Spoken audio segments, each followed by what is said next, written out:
Hello, guys. Good evening, everyone. This is Abhishek Chinchalkar, your host. I'll be taking the webinar today, just I did last week. First of all, is my voice properly audible? Can I go ahead? Can I start the webinar?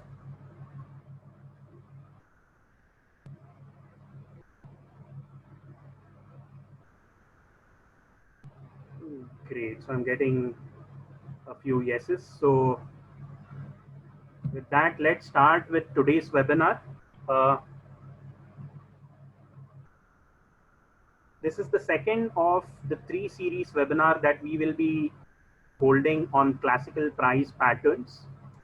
Last Friday, we talked about the concept of trend. We spoke that broadly speaking, there are three types of trends: uptrend, downtrend, and sideways trend.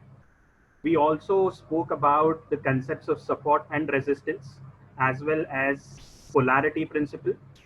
And finally, we discussed about three classical price patterns last week, namely double top and bottom, triple top and bottom, and head and shoulder top and bottom. So with that, let's start today's webinar. Just briefly recapping about what we spoke last week. One of the patterns was double top, which consists of two identical peaks that are separated by an intervening trough, which is this. Once price starts declining from the second peak and breaks below that intervening trough, which is the neckline, a sell signal is generated. The opposite of that is double bottom, which comprises of two identical bottoms that are separated by an intervening high. Once price starts to rally from the second bottom and breaks that intervening high, a buy signal is generated. Triple top is an extension of double top, wherein instead of two identical peaks, you'll have three identical peaks that are separated by two intervening troughs. On the third attempt, when price breaks below the two intervening troughs, a sell signal is generated. Triple bottom, on the other hand, is the inverse of double bottom. So instead of two lows, you'll have three lows that are separated by two intervening highs. On the third rally, when price crosses above those two intervening highs, a buy signal is generated.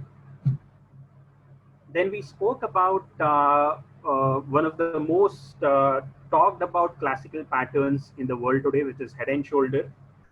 A head and shoulder top is a bearish reversal pattern which comprises of three peaks.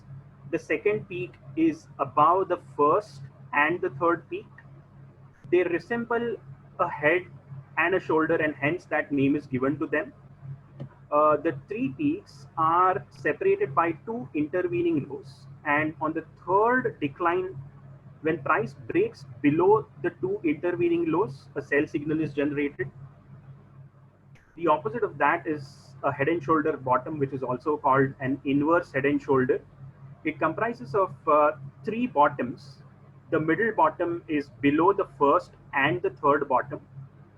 These three bottoms are separated by two intervening highs. The moment price crosses above those two highs on the third rally, a buy signal is generated. Today we'll be discussing about more patterns, some of which are slightly complex compared to what we talked about last week. The patterns that we will be discussing today include rectangle, contracting triangle, ascending and descending triangle, rising and falling wedge, cup with handle, and rounding bottom and top. So let us start with a rectangle. A rectangle is a continuation pattern. Now, either it could be a bullish continuation pattern or it could be a bearish continuation pattern. This particular chart, which I'm showing over here, is an example of a bullish continuation pattern. You can see that before entering into the rectangle, price was trending higher, and after exiting the rectangle, price continued to trend higher. So what we have is a bullish continuation. Now, essentially, a rectangle pattern comprises of at least two identical highs and at least two identical lows. Once you have in place two identical highs, and two identical lows, you can draw two trend lines. The trend line on the top, that is the trend line that connects the two highs, is called the resistance line, whereas the trend line that connects the two lows is called the support line. Uh, it price could break on either side of the two trend lines. If it breaks above the resistance line, that is above the top line, a buy signal is generated, whereas if it breaks below the support line, which is the lower line, in that case a sell signal is generated. Now here the prior trend was up, then you had a period wherein price consolidated within a sideways trend wherein the highs were identical and the lows were identical. When you connect those highs and lows with two trend lines, what you have is rectangle. It represents a period wherein price is consolidating within a sideways range. Once price exits out of that range, you have a breakdown. In this case, we can see that the initial trend was up, then price continued to consolidate within a range of 130 and 100. So I've just taken two random numbers. Going forward in time, we can see that price broke above the resistance line. So the moment it crossed above the resistance line, a buy signal was generated. Now, once a buy signal is generated, once you trade on the basis of this setup, you would calculate the potential target for this pattern. It's very simple to calculate the potential target. You measure the width of the rectangle, which is nothing but the distance between the peak and the low. So that distance is nothing but 130 minus 100, which is 30 points. That 30 points you will add to the breakout level, which is 130. So you'll add 30 points to 130 to get a minimum price objective of 160. So this is how a rectangle pattern works out. In this particular case, the initial trend was up, which turned into sideways, and finally that uptrend continued. So what you have is a bullish continuation pattern. There are a few variations of rectangle pattern also. The one on the top is a bearish continuation pattern because the prior trend is down. Then there was a period in which price essentially did nothing. It consolidated within a sideways range, but that sideways range ended when price broke below the support line. So the two patterns that we have talked about so far are continuation patterns, and rectangle patterns are usually of continuation variety. However, occasionally they can take the shape of a reversal pattern as well. Now, this is an example of a bearish reversal pattern because initially, before entering the rectangle, the prior trend was up, then price turned sideways before breaking the support line. So as you can see, the trend is shifting from up to down. So what you have is a reversal pattern, and because it's shifting lower, because the break is coming on the downside, what you have is a bearish reversal pattern. The opposite of that is a bullish reversal pattern. So the initial trend is down, then price turns sideways for a specific period, and eventually there is a breakout above the resistance line. So this is nothing but a rectangle pattern that is taking the shape of a bullish reversal pattern. Just reiterating again, a rectangle is usually a continuation pattern. It could either be a bullish continuation pattern or a bearish continuation pattern.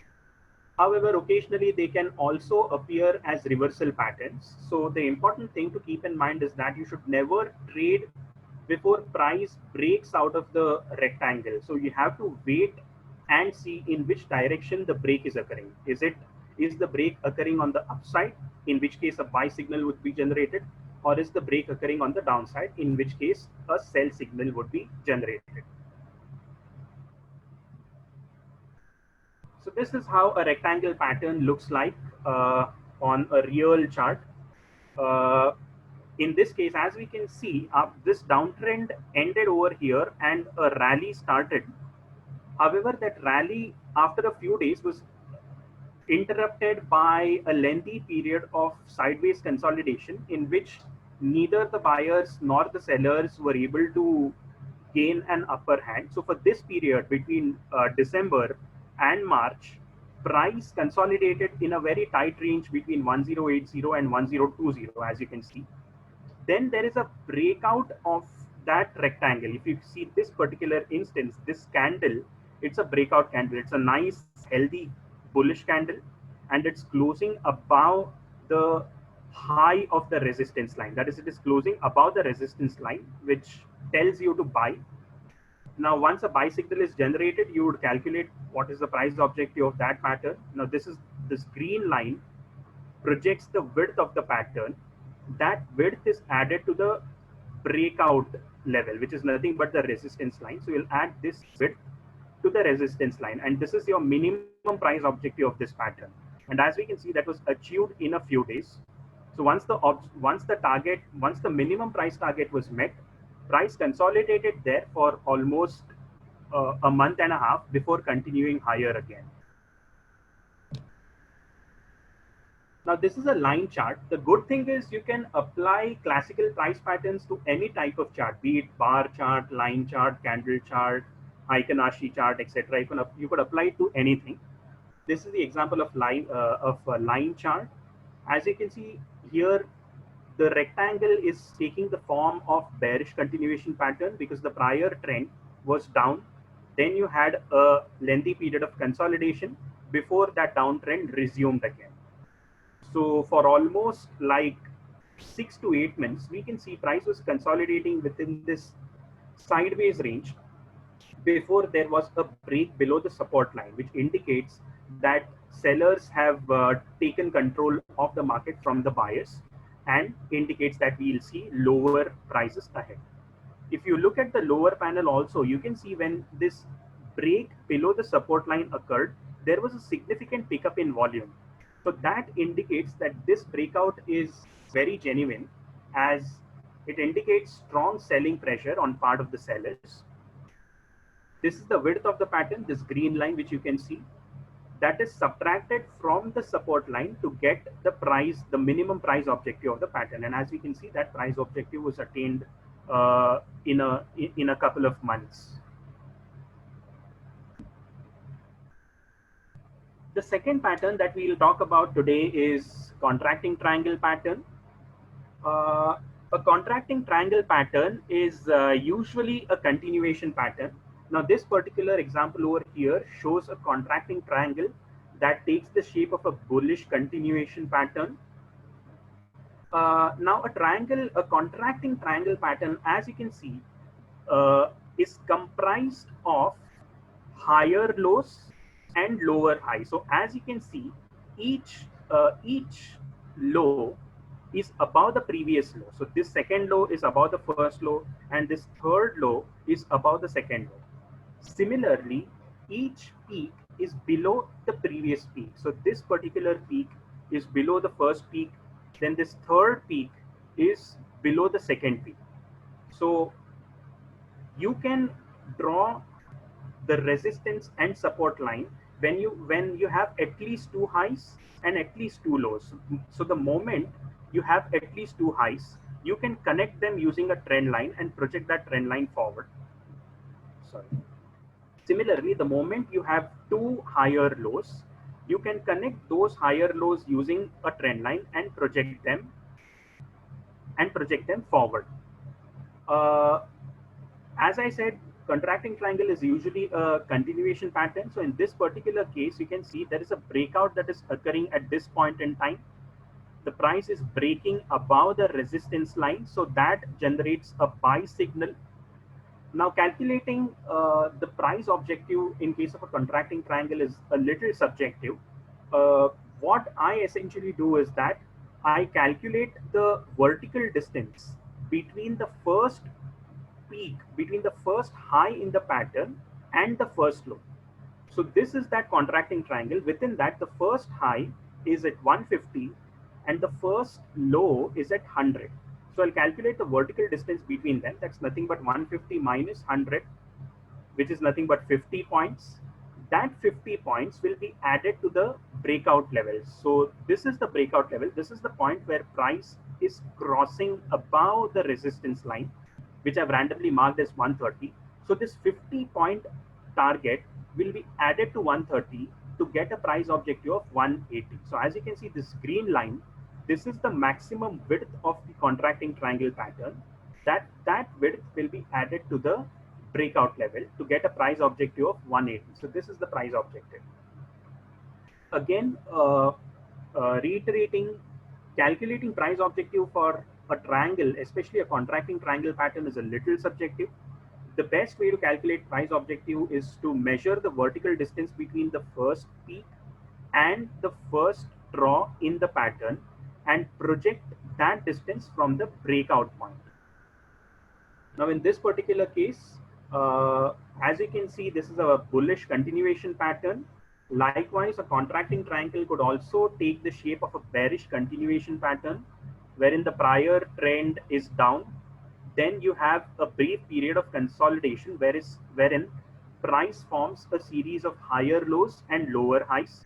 So as you can see there, the two trend lines are sloping against each other. The lower trend line is sloping up, while the upper trend line, which is the resistance line, that is sloping down.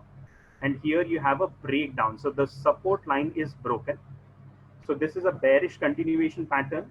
Occasionally, on some occasions, it can take the shape of a reversal pattern as well. So here you have a contracting triangle, which is taking the shape of a bearish reversal pattern.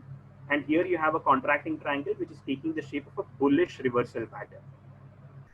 But most of the times, a contracting triangle will either be a bullish continuation or a bearish continuation. So the prior trend usually continues once price breaks out of the triangle. So let's look at a couple of live examples of contracting triangle now. As you can see, here we have a downtrend in place. Price fell sharply for several days. Post that, we have a period of consolidation wherein each high is below the previous high and each low is above the previous low. So if you connect it using a trend line, so over here we can see two lows are in place. So because two lows are in place, I'll connect those two lows using a trend line to create a support line. Similarly, when two highs are in place, I will draw a resistance line connecting those two highs and I'll project it forward and I'll wait to see where the breakout occurs. In this particular case, the breakout is occurring on the downside. So this is a bearish continuation pattern because the prior trend was down. Then you have consolidation and that downtrend resumed again. So this is the maximum width of the pattern. That width, which is the distance between the first low and the first high, that width will be subtracted from the breakdown point, which is over here. And this was the price objective of that particular pattern. And as we can see, it was exactly achieved before price reversed sharply higher. This is the next example. Now over here, if you remember from our prior webinar, we talked about a pattern that's called a head and shoulder top pattern. So this is that pattern. So this is the left shoulder, this is the head, this is the right shoulder. Now this is the trend line that connects the intervening lows.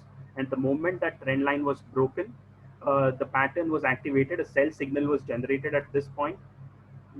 This is the width of the head and shoulder pattern that was projected from the breakdown point. So the target of this head and shoulder pattern was this much, and that was achieved within a few days.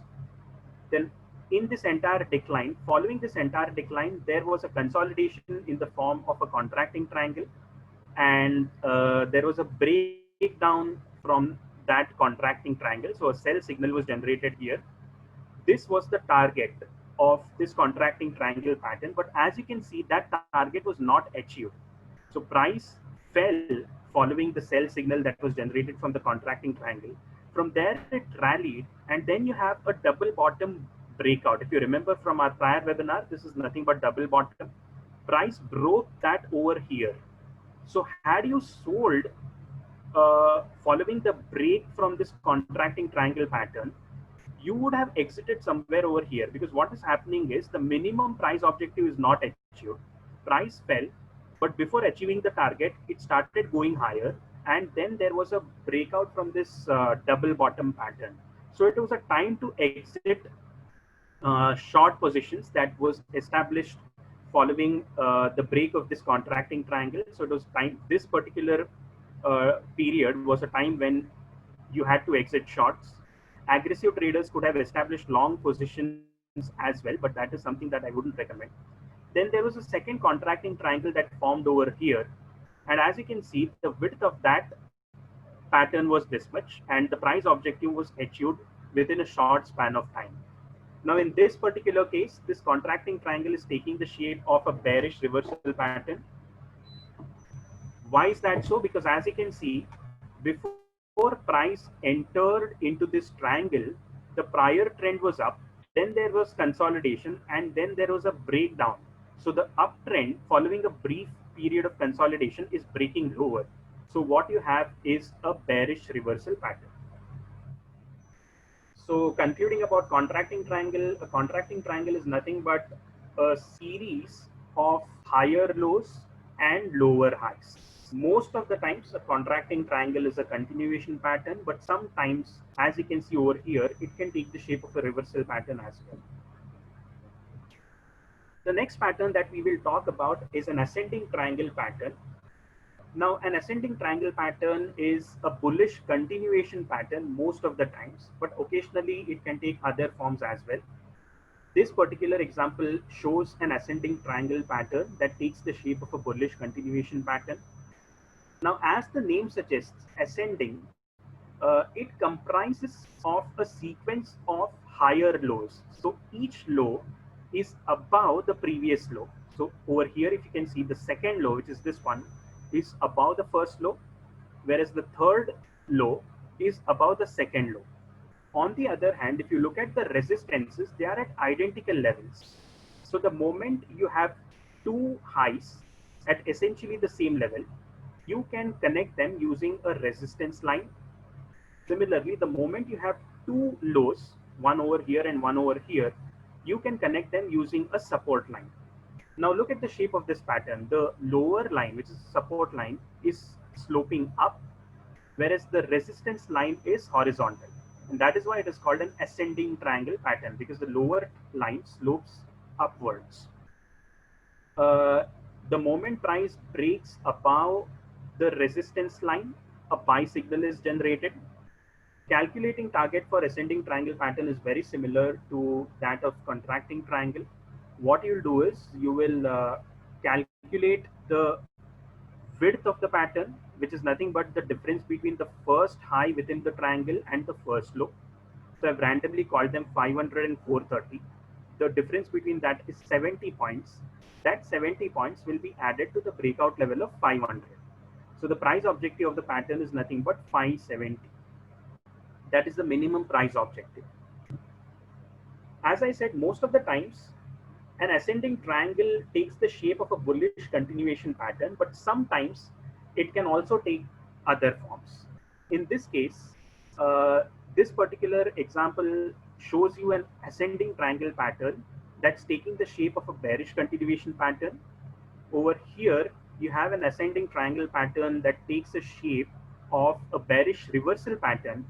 And over here, you have an ascending triangle pattern that takes the shape of a bullish continuation pattern. Again, as I've highlighted over here, an ascending triangle pattern is usually a bullish continuation, but occasionally it can take the shape of a bearish continuation or a bearish reversal or a bullish reversal. So most important thing is you have to wait for the price to exit the triangle. Never act before the price exits the triangle. So that is very risky, because the feature of a rectangle or a triangle pattern is that the breakout can occur in any direction. So you have to wait for the break to occur before deciding to buy or sell. Now this is an example of an ascending triangle pattern. As you can see, after a rally, price consolidated by forming a sequence of higher lows and horizontal highs. And the moment price broke out of the ascending triangle, a buy signal was generated. The price objective was the maximum width of the pattern added to the breakout level. So this was the target of the pattern, and that was achieved.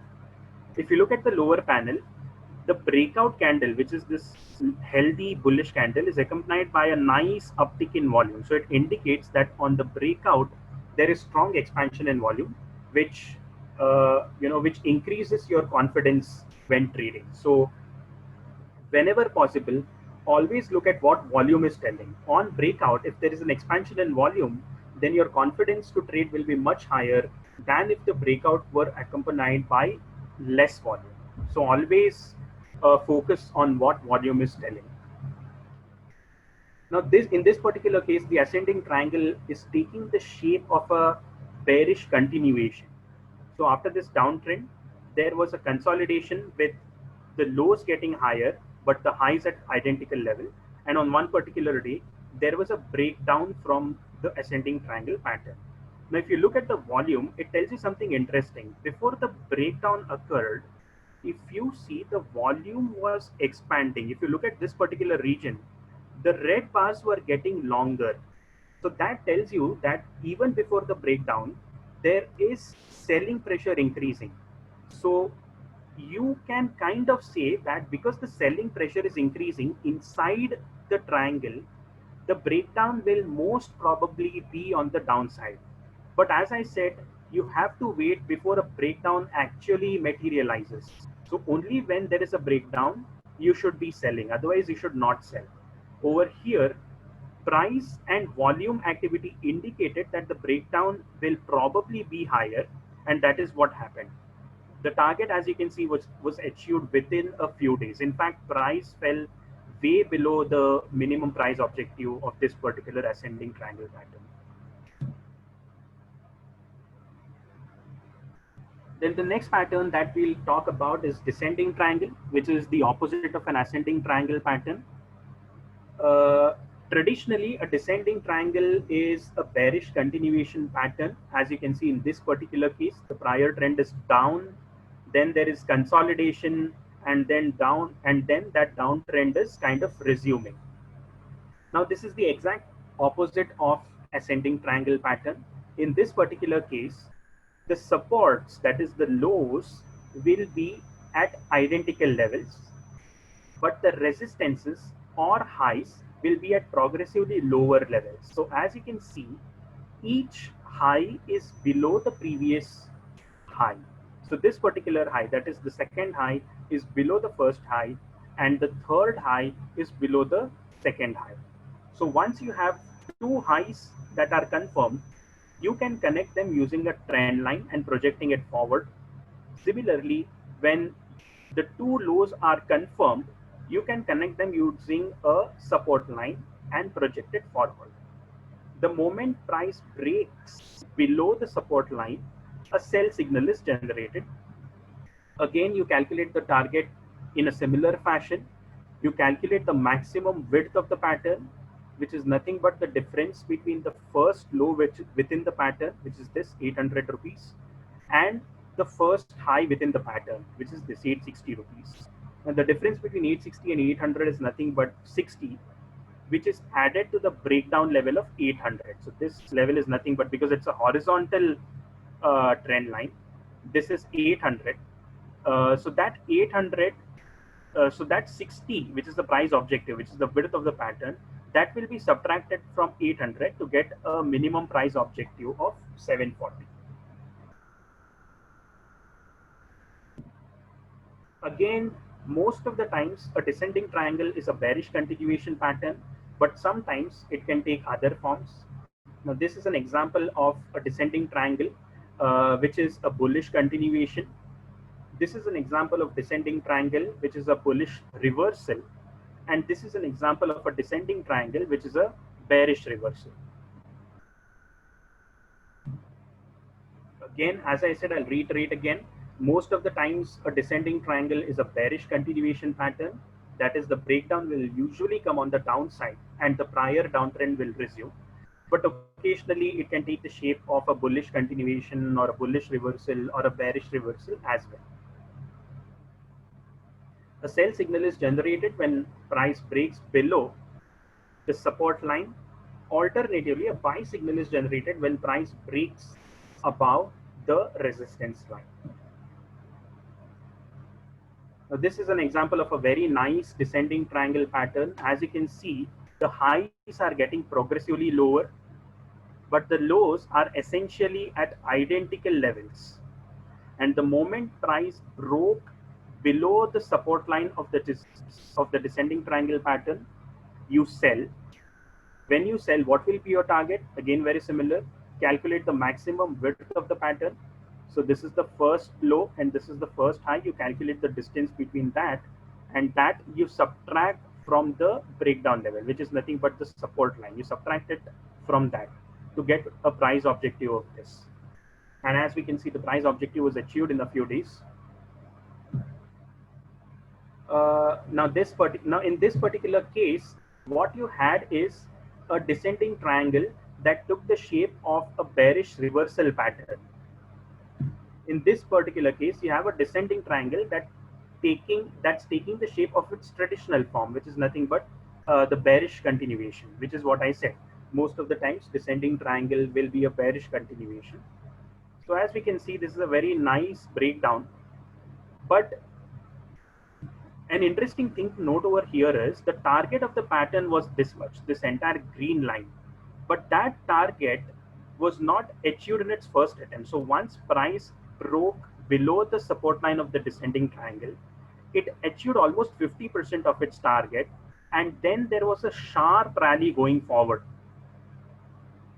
Now that rally was too strong. So essentially, whenever such a thing occurs, when the minimum price objective is not met and price is reversing sharply in the opposite direction, you should be thinking of closing your existing position, because it usually signals that the pattern has failed. Now, where would be one such point? Look at this particular instance. After this decline following the breakdown, after this decline, there was a rally. From there, there was a brief decline, but price did not make a new low. It made a higher low. From there, price started moving higher, and this particular high was crossed. So that was a moment where probably you should be thinking of exiting your short position, which you built over here. So at this particular point, you'll exit your short position. Although the price objective was not achieved, still you're earning a decent enough profit. And as you can see, there was a nice rally, but eventually price turned lower before achieving the objective. So the objective of the pattern was eventually met, but the problem was the reversal was so strong that it would be wiser to exit from the short position rather than holding on to such a big rally which is against your short position. So this particular chart is quite important. It tells you that risk management is of utmost importance. If the price objective is not achieved and price is starting to move in the opposite direction, uh, then it is time to probably close out the existing position. In this particular case, it is a good enough strategy to close out the short position. So always keep that in mind whenever uh, you expect price to behave in a certain way. But if price is not behaving in that way, then in case there is any reversal signal that is generated on the chart, it's better to exit the position rather than holding on to a losing position. That is why I purposely put this chart over here. Okay, with that, we'll talk about the next pattern that we want to discuss, which is nothing but a rising wedge. A rising wedge is usually a bearish reversal pattern. As you can see, the initial trend was up, then price traded within this rising wedge before breaking lower. So the initial trend, which was up, has turned down. So in this particular case, you have a rising wedge that's taking the shape of a bearish reversal pattern. Now, what is a rising wedge? As you can see, each high, or rather let us start with low. Each low is above the previous low. So over here, the second low is above the first, the third low is above the second. Similarly, each high is also above the previous high. So in this particular case, if you see, the second high is above the first high, the third high is above the second high, and the fourth high is above the third high. So what is happening is you have each low that is above the previous low and each high that is above the previous high. But if you closely observe, when you connect the support line, you will see that the support line is trending at a much steeper angle than the resistance line. So look at the angles of the two lines. The support line is trending at a steeper angle than the resistance line. So eventually what will happen is that if you project this forward, they will converge at some point in the future. So what a rising wedge tells you is that the buyers are aggressive because they are buying at higher and higher lows, but so are the sellers. Sellers are also aggressive because they are taking prices higher. But eventually, going forward in time, there is a breakdown below the support line, which indicates that the buyers have eventually given up and the sellers have taken control of the market. So this is the breakdown level. This is the point where price is breaking below the support line, and the moment price breaks below the support line, a sell signal is generated.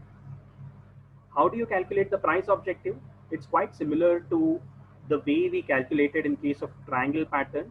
You calculate the maximum width of the pattern, that is, you calculate the distance between the first high, which in this case is 100, and the first low, which in this case is 80. The distance between them is 20. That you'll subtract from the breakdown point. In this case, the breakdown was at 102. So you'll subtract 20 from 102 to get a price objective of 82. So that is the price objective of this pattern. So let me reiterate again. A rising wedge is a pattern in which each low is above the previous low and each high is above the previous high. But as you can see, the lows are trending upwards at a much steeper angle than the highs. So if you look at the trend lines, you will see that the lower trend line, which is the support line, is sloping up at a much steeper angle than is the resistance line. So going forward in time, if you project this trend line forward, you will see that they will eventually connect. Now the difference between a triangle and a wedge is that in a triangle, the two trend lines will slope towards each other. So if you remember the contracting triangle, the lower trend line will slope up, whereas the upper trend line will slope down. Similarly, in case of an ascending or a descending triangle, one trend line will be horizontal, whereas the other trend line will either be sloping up or will be sloping down. But in case of a wedge, both the trend lines will slope at will slope higher. So in case of a rising wedge, as you can see, the support line is sloping higher and so is the resistance line, but the support line is sloping higher at a much steeper angle than the resistance line. Now traditionally, as I said, a rising wedge is a bearish reversal pattern, but sometimes it can take the shape of a bearish continuation pattern also. So it could either be a bearish reversal or a bearish continuation pattern. Most of the times it will be a bearish reversal, but occasionally it can take the shape of a bearish continuation as well. But what you can be kind of sure is that a rising wedge is a bearish pattern. So the break will most likely be on the downside. So this is an example of a rising wedge. As you can see, the support line is sloping upwards at a much steeper angle than the resistance line. Now over here, if you can see, there is a brief break. So these two highs are above the resistance line, but that's fine. One thing you have to keep in mind in technical analysis is that technical analysis is more of an art rather than a science. So some form of subjectivity must always be, you must always be subjective rather than being extremely, sticking to rules sort of. You must always trade subjectively and draw trend lines subjectively. So this particular false breakout, which is signaled over here, that's fine. What is important to see is that price is nicely breaking below the support line of the rising wedge. The moment that happens, you would sell. What will be your price objective? It is nothing but the width of the pattern subtracted from the breakdown point. So this was the breakdown point. From here, you'll project the target lower to get this particular target. So this was the price objective, which was achieved in a few weeks, as you can see. Then this is now over here we have a rising wedge that took the shape of a bearish reversal. Over here we have a rising wedge that is taking the shape of a bearish continuation, because the prior trend was down, and once price broke below the wedge, the downtrend continued. So this was a smaller wedge, as you can see. This was the width of the pattern, that is the width of the rising wedge, that we'll subtract from the breakdown level to get the minimum price objective of this particular pattern. As we can see, that price objective was achieved in just a couple of days. In fact, price fell much lower going forward in time. What is interesting to note is that when this break is occurring, there is a very strong expansion in volume. So it indicates that this break is most probably a true signal rather than a false break. Now, the opposite of rising wedge is a falling wedge. A falling wedge is a bullish reversal pattern. Occasionally, it can take the shape of a bullish continuation pattern also, but most of the times, a falling wedge will be a bullish reversal. So following a downtrend, you have price that is trading within a wedge type of formation. As you can see, the resistance line is sloping down and the support line is also sloping down. So both the trend lines are sloping down. But if you observe closely, the resistance line is sloping down at a much steeper angle than the support line. So the slope of the support line is slant, whereas that of the resistance line is quite steep. So going forward in time, the two trend lines will converge. Now, the moment the price breaks above the resistance line, a buy signal is generated. How do you calculate the target? Again, similar. You measure the vertical distance between the maximum width of the pattern. So the vertical distance between the first low, which is 200, and the first high, which is 240. So the vertical distance between them is 40. That 40 you will add to the breakout point of 196 to get a price objective of 236. So that is a price objective in this particular case. So over here we have a falling wedge that's taking its traditional form, which is a bullish reversal. But occasionally, as I can said, it can take the shape of a bullish continuation also. So as you can see in this particular example, the initial trend is up, then you have price trading within this wedge, and then the breakout is occurring on the upside. So the prior uptrend is resuming. So in this case, you have a falling wedge that's taking the shape of a bullish continuation pattern.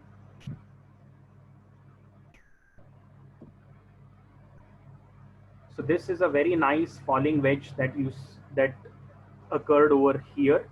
So after a rally, price consolidated within this falling wedge for quite a bit of time, and here you have a breakout of that falling wedge. The moment there is a breakout, you would buy, and what would be your target? Again, the vertical distance, the maximum width of the pattern, that distance will be added to the breakout point. So this is your target, and that was achieved within a few days. If you look lower, you can also see that following the breakout, so after the breakout, there is a huge expansion in volume. So in this particular case, you have tremendous expansion in volume following the breakout, and that expansion is occurring in this region when very lengthy bullish candles occurred over a 5 to 6 day period. So the price objective of this pattern was achieved within days. Here you have an example of falling wedge that is taking the shape of a reversal pattern. So in this case, you have the traditional form, which is falling wedge, taking the shape of a bullish reversal. So the initial trend was down, and when price broke, the trend turned higher for a few weeks. So as you can see, the breakout from the wedge is occurring over here. The moment that occurs, you would buy. What would be your target? Again, similar way, maximum width of the pattern added to the breakout point. So that was the target. That was precisely achieved. If you see, the target was met, and near the price target, the price consolidated for a few days before starting to fall sharply. And if you kind of closely see over here, you have a head and shoulder breakdown. So this is your left shoulder, this is your head, and this is your right shoulder. See how well this head and shoulder also worked. So the price objective of this head and shoulder was the maximum width, and you can clearly see that that price objective was achieved in a few weeks, in a couple of months. Now we'll turn focus to slightly complex patterns. In this case, we have a cup and handle or a cup with handle pattern. Now the reason why this pattern is called a cup with handle is because of the shape it resembles. If you can see, it resembles the shape of a cup. This is the cup or a bowl, and this is the handle of that bowl. It resembles that, and hence the name cup with handle. A cup with handle is a bullish reversal pattern. So the initial trend is down. Following that down trend, you will see a gradual shift in market forces. So initially, sellers were in control. Then the market turned sideways, meaning neither sellers nor buyers are in control. And then eventually, there was a gradual shift to the upside, meaning the buyers are taking control of the market. So think about the psychology of this pattern. Initially, the sellers are in control. Then for a brief period of time, neither the sellers nor the buyers are in control because price is consolidating. And eventually the buyers gain control of the market as the highs get higher and the lows also get higher. So there is a gradual shift from supply to demand. The moment price breaks out of this pattern, a buy signal is generated, and it tells you that the trend has shifted from down to up. What would be your buying point? Again, that's very subjective. Ideally, you would buy above the first high within this pattern. So as you can see, this is the cup, and within that the first high is this. So ideally you will buy somewhere above that, but again that's very subjective. You have to look at the real time charts. So once price breaks above this, which is occurring at this particular point, you calculate the maximum width of the pattern, which is nothing but the distance between the resistance line, which is this, which is 260, and the lowest point of that pattern, which is this, 200. So the distance between the resistance line of 260 and the lowest low in the pattern of 200 is nothing but 60 points. That 60 points will be added to the breakout level of 260. So your price objective is around 320. So this is the width of the pattern that will be added to the breakout level of 260 to get a price objective of 320. Again, the reason why this is called a cup and handle is because of its resemblance to a cup and handle. It indicates a gradual change from a seller's driven market to a buyer's driven market, and whenever there is a breakout, it tends to work out very well. Now in this particular case, we have a cup and handle that is taking the shape of a bullish reversal because the prior trend was down, and that downtrend is turning into an uptrend. Sometimes a cup with handle can also take the shape of a bullish continuation in which the prior trend is up. Then you have a consolidation that takes the shape of a cup with handle, and then you have an eventual breakout of that cup and handle pattern. So the moment the price crosses above the highest point within this cup with handle pattern, you will buy, and your price objective will be the maximum width of that pattern added to the breakout level. So most of the times, in majority of the cases, a cup with handle will appear as a bullish reversal, but occasionally it can take the shape of a bullish continuation also. But most of the times, as you can see, in a majority of the cases, it is a bullish pattern. So the breakout will come on the upside, whether it's a bullish reversal or whether it is a bearish or whether is it a bullish continuation, only time will tell. So look at this particular case. You have a nice uh, change from supply side market to a demand side market. So there is a nice shift from supply to demand. Look at how that shift is occurring in a rounding type formation. And here you have the handle. Now within this cup, as you can see, the highest point is this. So I've drawn a resistance line from that point, and this was the handle. The moment the highest point within this cup was broken, a buy signal was generated. This was the price objective of that pattern. And as we can see, that price objective was achieved in around 3 months. So price went much above the minimum price objective. So the price went right up to here, and the target was achieved within a few days. Now, sometimes what happens is that you'll not have a handle, you'll just have the cup. In that case, the pattern is called a rounding bottom. So whenever you don't have a handle, you just have a cup, the pattern is called a rounding bottom. Everything else is the same as a cup with handle pattern. The only difference is that the handle is missing. So again, this pattern indicates a shift in sentiment from bearish to bullish. So the initial trend was down, then it turned sideways, and then it gradually turned higher. So it indicates a scenario wherein the buyers are taking over from the sellers. Again, when the break occurs, as you can see, this is the highest point in this pattern. When price breaks above that highest point, you buy, and what will be the price objective? It will be the vertical distance between the resistance line and the lowest point in that pattern, which will be added to the breakout point. So as you can see, the vertical distance between 125 and 100 is 25, which will be added to the breakout point of 125 to get a price objective of 150.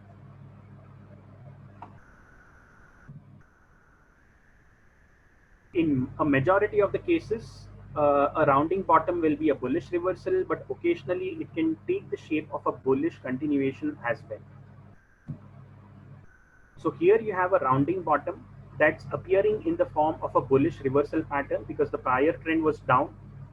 Then as you can see, look at the shape of the bottom. It's a very nice rounding bottom type of, wherein the power is shifting from sellers to buyers, and over here you have a breakout. If you observe closely, that breakout is accompanied by a nice pickup in volume. So there is a surge in volume indicating that there is an acceleration in buying activity. And once that breakout occurred, as you can see, there was a nice rally going forward. Now this was a relatively small pattern because the width of that pattern was relatively small. So that width was achieved within a few weeks. But as you can see, whenever you spot a rounding bottom, the reversal tends to be very sharp. So in this particular case, although the minimum price objective was achieved, as you can see, price went much higher above the minimum price objective. So it's a very strong pattern, especially when it appears on, say, weekly or monthly time frame. These patterns tend to work out very well. Cup with handle, rounding bottom. They tend to work out very well when they appear in weekly or monthly time frames. In most of the cases, the price objective of that pattern will be easily achieved. So you have to keep that in mind when trading these patterns. Now here we had a rounding bottom that took the shape of a bullish reversal. Over here in the second example, we have a rounding bottom that's taking the shape of a bullish continuation. So as you can see, the prior trend was up. Then you have a consolidation within that rounding bottom type setup, and then you have a breakout. So as you look at the lows of the pattern, you have a very nice rounding bottom type structure that is forming, and you have highs, and you have several highs consolidating or occurring at the same level. So this is the first high, this is the second high occurring at the same level, this is the third high that's occurring at same level. You had a fourth high also, although it did not touch this level, but still look at the overhang resistance at this particular region. And as you can see, the moment that resistance broke, there was a very strong rally in the next few days. The price objective of this pattern again was easily achieved within a few days. Now the opposite of rounding bottom is a pattern that's called rounding top. These are relatively rare patterns.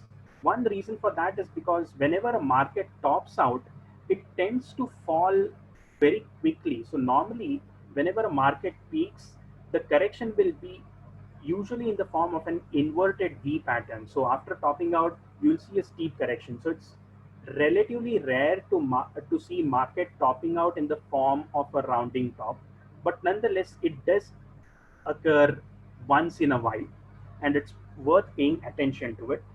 This is nothing but the opposite of a rounding bottom. So instead of supports, you will have resistances that will occur at more or less the identical level. And if you draw a curve, you will see that it takes the shape of a nice topping out pattern wherein the force is shifting from a buyer's driven market to a seller's driven market. Now, how would you treat this pattern is once you draw the inverted curve, within that curve, you will plot the lowest point in that pattern, which is this. So you'll draw a horizontal line around that. So that will act as support line. The moment the support line breaks, you will sell. And how would you calculate your price objective? Again, similar. It's the width of the pattern subtracted from the breakdown level. So this is the price objective. So in this particular case, if you see, the toppest point within this pattern was 125 and the support line was at 100. So the width is 25 points. That 25 points will be subtracted from 100, which is the support line, to get a price objective of 100 minus 25, which is 75. So the price objective is 75. Uh, Again, rounding top is a bearish reversal pattern, which indicates a gradual shift from a buyer's driven market to a seller's driven market. So as you can see in this chart, there is a gradual shift from buyers to sellers. So here we have a small rounding top forming. So after a nice rally, you have price consolidating near the peaks. And if you see, the peaks are more or less at identical levels, taking the shape of an inverted curve. It indicates a situation wherein, following the strong rally wherein the buyers were in control, at this particular juncture, neither the buyers nor the sellers are in control. But eventually, as you can see, there is a breakdown below the support line, indicating that sellers have taken over from the buyers and the trend has shifted from up to down. The maximum width of the pattern is this. Projecting it from the support line gives you a price objective of this, and that was achieved within 3 to 4 days.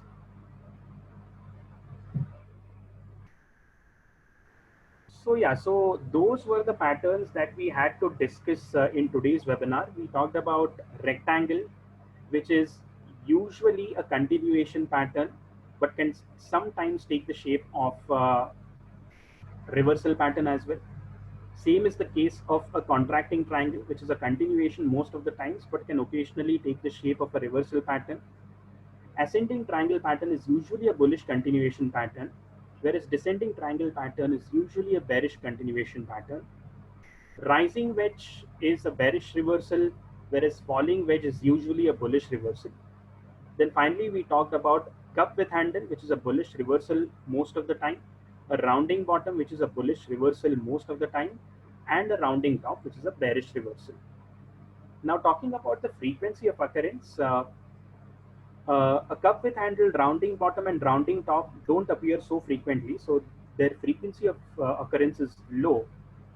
Rectangle and contracting triangle tend to appear quite frequently. Ascending triangle also appears quite frequently if you spot across various time frames. Descending triangle, on the other hand, is a relatively low. Rising and falling wedges occur frequently, so you'll see them occurring once in a while. Of these, rising wedge and falling wedge tend to work out very well. So whenever you see a rising wedge or a falling wedge, pay very careful attention to it, because whenever the break occurs, it usually tends to work out very well. So these rising wedge and falling wedge are very reliable patterns. Besides, rectangle, contracting, ascending, and descending triangle patterns also tend to work out quite well. Cup with handle, rounding bottom, and rounding top don't occur frequently. They are relatively rare patterns to spot. But whenever they appear, they tend to be quite reliable. So these are some of the most important reversal and continuation patterns that we had to discuss today. We have talked about these patterns and we have also talked about targets, but equally important are stop losses, because whenever you buy or whenever you sell, uh, you should always have a stop loss in place. The way I trade is that, just let's take an example of rounding top. So what I do is, in this particular case, as I told you, the width of the pattern was this. I'll calculate what is the 50% of this width. So in this particular case, the width of the pattern is the difference between 125 and 100, which is 25. So my minimum price objective is 25 points. So I'll keep a stop loss to the tune of 50% of that width. So something like 12.5 points. So if I sell at this level, which is 100, my minimum price objective will be 75. And the stop loss that I will place is slightly above 112.5, which is nothing but 12.5 added to 100.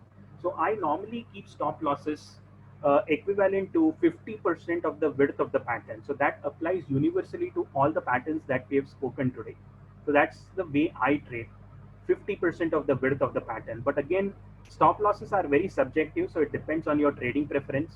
If you are someone who is very conservative in nature, then you could keep smaller stop losses.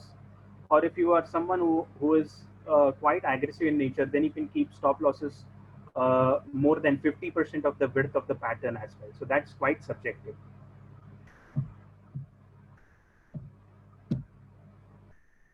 Okay, with that, we are done with today's webinar. I'll kind of take a few questions now.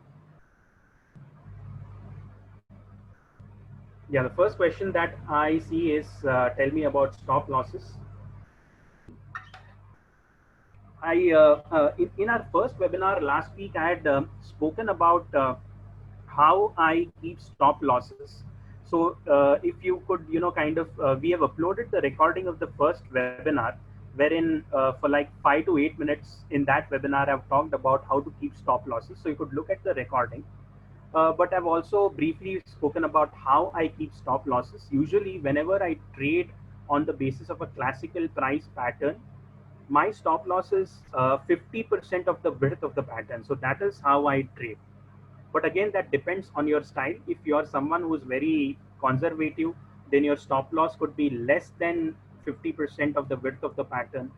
On the other hand, if you are you know not so conservative, then you could keep stop losses to the tune of more than 50% of the width of the pattern. So it's very subjective. But most importantly, you should always have a stop loss in place. So that in case the pattern doesn't work out as expected, you should know where to exit. Okay, the next question is, what is the major difference between cup and handle and rounding bottom? Again, as I said during our presentation, 1 minute. So if you could look at this example, now if you could see after this rounding, there is a small pennant kind of formation which resembles a cup with handle. So you could kind of visually imagine a cup with a handle, a teacup with a handle. This handle is not there in case of rounding bottom. So that is the only difference. Otherwise, essentially, a cup with handle and a rounding bottom are more or less the same. The only difference is this. So in this particular case, if you see, you have a rounding bottom because there is no handle. It's a rounding bottom. That's the only difference. But the psychology behind both the patterns is more or less the same. It indicates at a gradual shift in sentiment from bearish to bullish.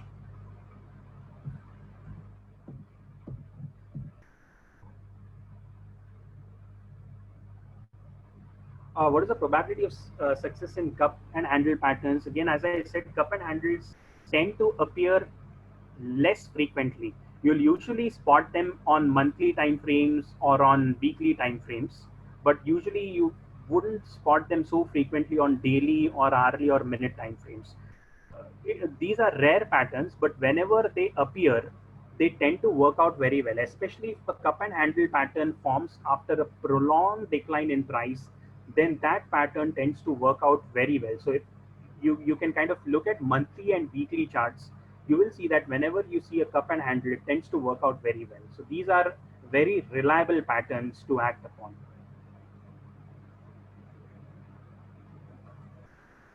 Do you think currently rectangle pattern has appeared on Nifty daily chart?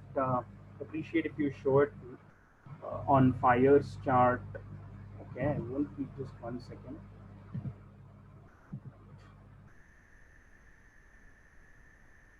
Let me just, you know, yeah. So this is Nifty. So at present, Nifty has been in a consistent uptrend. So there is no, rectangle or so pattern appearing because Nifty is consistently making higher highs and higher lows. So there is no rectangle at present, but in the past it might have appeared. Let me just see.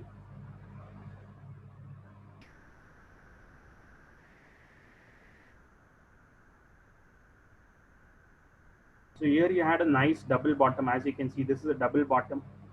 Worked out very well. This is a daily time frame. I can't spot a rectangle in this, but of course you'll have to drill in much deeper because at present, after the steep fall, you have a very steep rally and it's a V-shaped rally. So there is no rectangle within this. It's a sequence of higher highs and higher lows.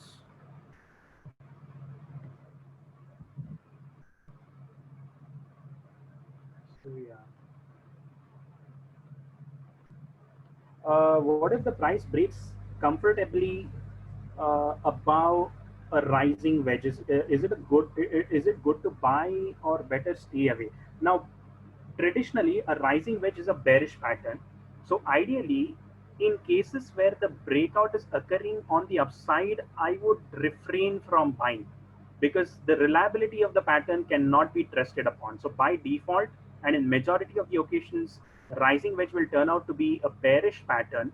So in case the breakout is occurring on the upside, I would recommend avoid, or at most what you can do is you can see how price is behaving. But rising wedge, if the breakout is occurring on the upside, I would suggest from refraining to buy. The same is applicable to a falling wedge as well. A falling wedge is a bullish reversal pattern. That is, it is a bullish pattern. But in case the break is occurring on the downside, in case of a falling wedge, uh, preferably avoid selling. Are the descending triangle patterns comparable to triple top or triple bottom? No. What happens is that in case of a triple top or triple bottom, let's just talk about triple top. In case of a triple top, the three tops are more or less at the same level. But in case of a descending triangle pattern, the three tops will be at different levels. So each top will be below the previous top. And if you connect them using a resistance line, you'll have a resistance line that's sloping downwards. So no, descending patterns are not comparable to triple top or triple bottom. There are differences between the two.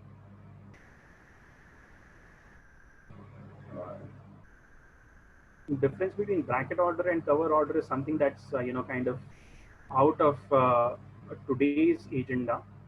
So let's not speak about that.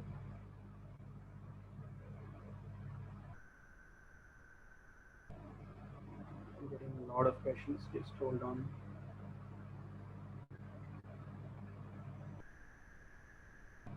Can we get the recording of this webinar? Yes. Today or tomorrow, we'll upload the recording of this webinar on our website. So you will have the recording of this webinar on our website. Are there any screeners available to get these patterns? Now, classical price patterns are subjective. They tend to work out best if you spot them manually rather than rely on screeners. So The more you spot using your eyes, uh, the better these patterns are, because as I said, these patterns are highly subjective. So it's very difficult to get a screener, and even in case you have one, it's very difficult to trust those screeners, because as I said, these patterns are highly subjective rather than something that is more scientific sort of.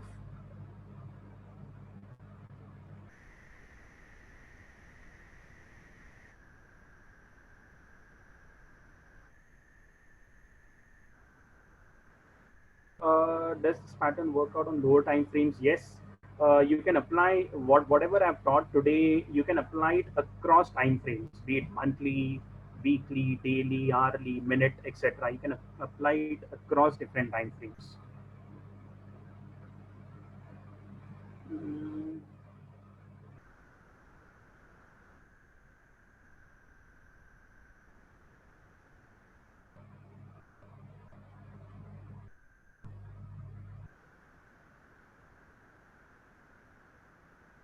rounding top pattern has been formed on NGL. When you recheck, yeah, let me just see. 1 minute.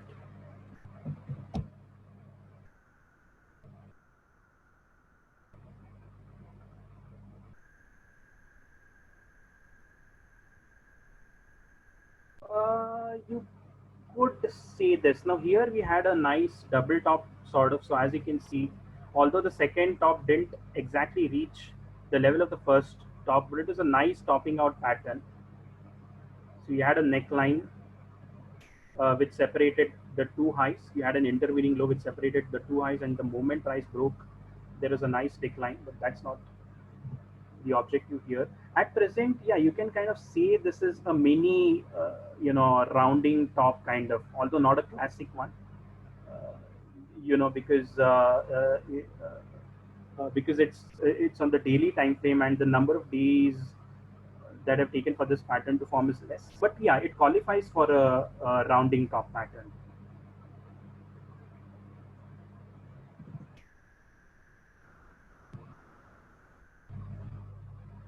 Sorry. So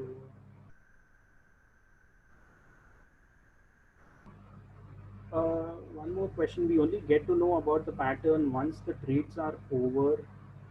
How do we get an idea about the pattern when it is in its incomplete phase? Like double top pattern generally occur many times, but its shape varies, or second top is not well formed.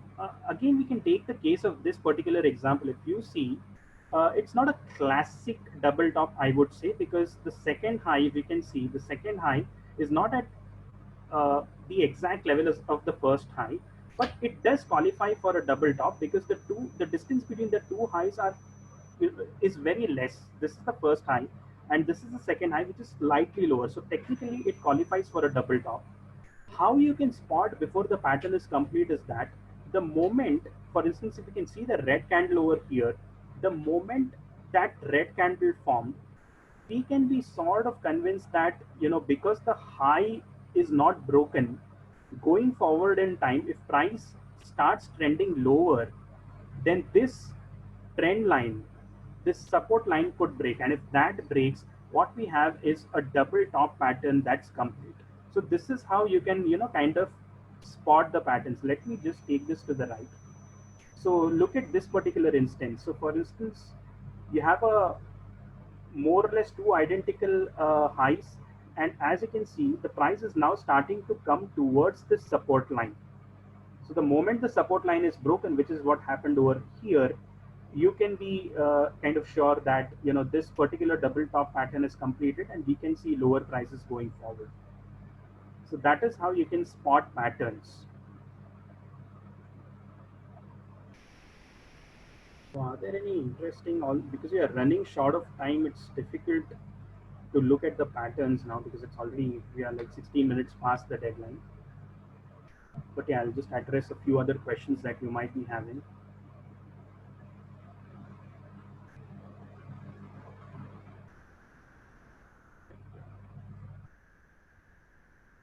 Other more.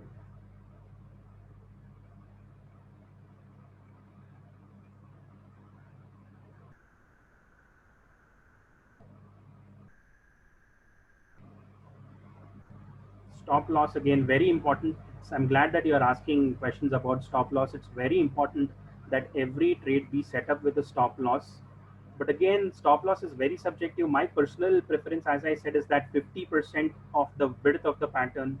That is how I trade, because then the risk to reward ratio is also good. The risk is for a risk of 1, the reward is 2. So we maintain that 1:2 minimum risk to reward ratio. But again, it depends on your risk taking ability. If you are someone who's very conservative, then keep smaller stop losses than the 50% rule. But if you're someone who can bear stop losses, then you could keep stop losses slightly above, slightly more than 50% of the width of the pattern. Yes, these patterns work on all time frames.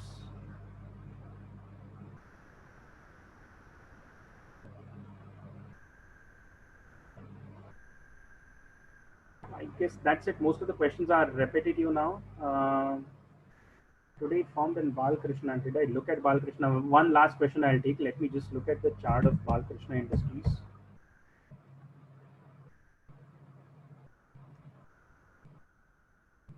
Balkrishna Industry, on the other hand, it's what was the question?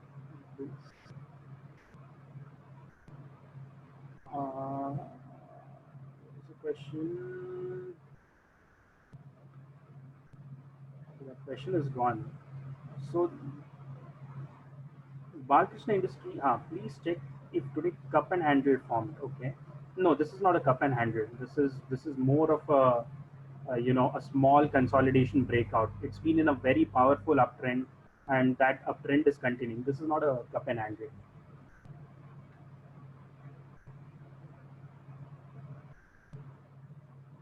That's it. I guess we'll kind of break for the day because we have covered most of the questions.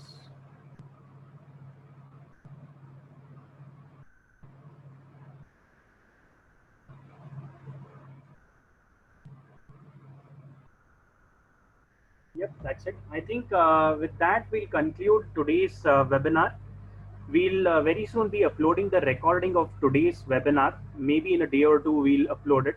By the way, the recording of the first webinar has already been uploaded. So in case you want to have a look at what all things we discussed in the first webinar, or if you want to revise the concepts that we taught in the first webinar, you could do so by visiting our website. With that, that's it from my end.